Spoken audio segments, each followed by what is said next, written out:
قالوا تالله تفتأ قال بل سولت لكم أنفسكم أمرا فصبر جميل عسى الله أن ياتيني بهم جميعا إنه هو العليم الحكيم وتولى عنهم وقال يا أسفا على يوسف وابيضت عيناه من الحزن فهو كظيم قالوا تالله تفتأ تذكر يوسف حتى تكون حرضا أو تكون من الهالكين قال إنما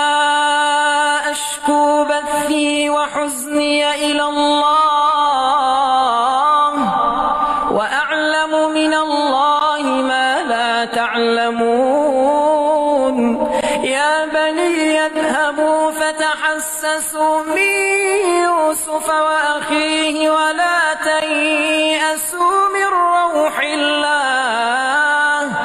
إنه لا ييأس من روح الله إلا القوم الكافرون فلما دخلوا عليه قالوا يا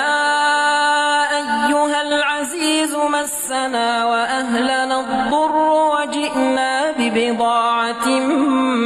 مزجاة فأوف لنا الكيل وتصدق علينا إن الله يجزي المتصدقين قال هل علمتم ما فعلتم بيوسف وأخيه قال هل علمتم ما فعلتم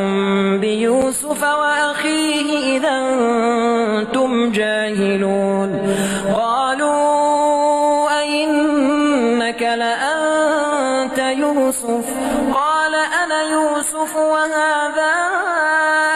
أخي قد من الله علينا إنه من يتق ويصبر فإن الله لا يضيع أجر المحسنين قالوا تالله لقد آثرك الله علينا وإن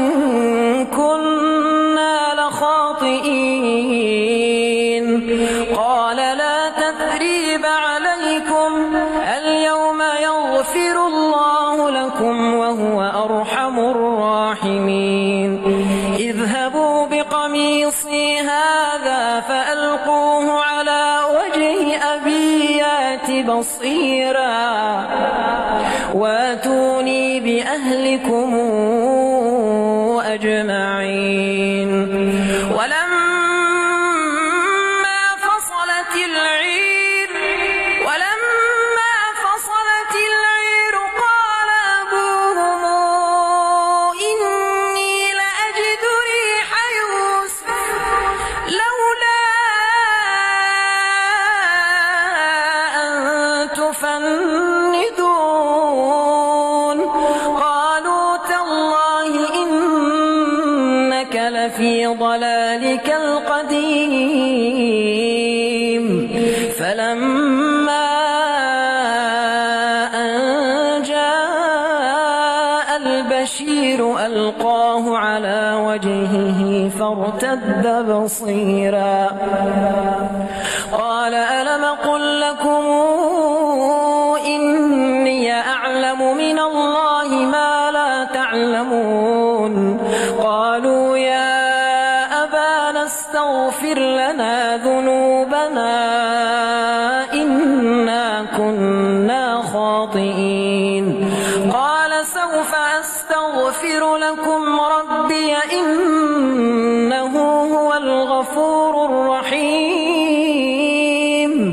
فلما دخلوا على يوسف